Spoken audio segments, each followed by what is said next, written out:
ఇలా యవ్వనంలో ఉన్న యోసేపు బ్రతుకు పద చూద్దాం. లేవా నిన్ను తడిమే తలపులెన్నో తనకు ప్రియనేస్తం. వయసులోన ఉన్న తనకు వెంట పడితే నాడు పడతి పడక కోరుకోని పరిశుద్ధుడే అతనురా.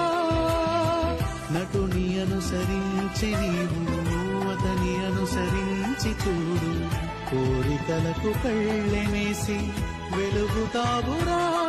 ఇది లోకం నేర్పని జ్ఞానం, నీ దేవుడు నేర్పిన పాఠమురా. ఇది తెలియని తొలి రాగం, మది కోరిన మధురాగం. అసలేంటో తెలియని ఆలోచనలతో సహవాసం. పసి వయసున తొలి కావ్యం, ప్రతి పలుకొక ప్రియరాగం. ప్రతిదానిని ప్రేమని భ్రమపడిపోయే భ్రమరాగం.